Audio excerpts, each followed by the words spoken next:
Hi ga, flex ko lang sa inyo ngayon yung gawa ko na puto kutsinta na aking powders. Oo mga ga, kutsinta ito with puto. At alam nyo ba na napakalambot gamitin yung all-purpose flour lahat yung gamitin sa kutsinta. At walang lihiya water yung kutsinta natin ngayon. Kaya i-share na natin to, kaya tara na. So dito ay inuna kong ginawa yung kutsinta mixture. Sa ating mixing bowl, maglagay ng asukal, asin at kunti lang talaga na food coloring na chocolate brown at tubig. At tinunaw ko muna yung mga dry ingredients bago ko lagyan ng 2 cups na all-purpose flour. Opo mga ga, hindi natin ito haluan ng cassava flour at hindi din ako dito maglagay ng lehiya water. At haluin ko lang ito ng mabuti pagkatapos ay salain at isit aside lang muna, gawa naman ako ng puto mixture. So ito yung mga ingredients ng ating puto mixture. Gagamit ako ng white sugar, asin, powdered milk at mantika at 1 in 1/2 cups na evaporated milk at vanilla extract.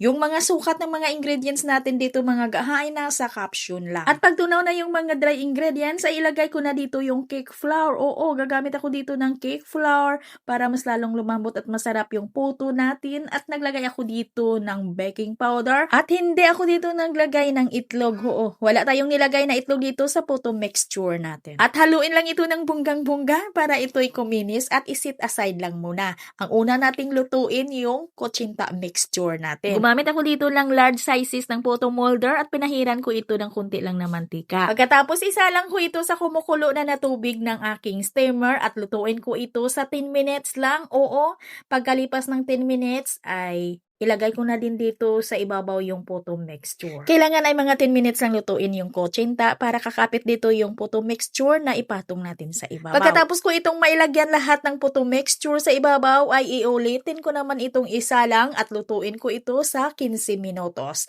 At yung apoy ng ating kalan dito ay katamtamang lakas lang. At ito na naluto ko ito sa loob ng 15 minutos. At madali lang naman itong tanggalin at kung i-arrange lang natin dito sa ating mga paglalagyan ay mag-grated lang tayo ng cheese. At ang sarap mga ga, promise, ang lambot ng kutsinta natin at yung puto. At hanggang dito lang yung ating video. Maraming salamat.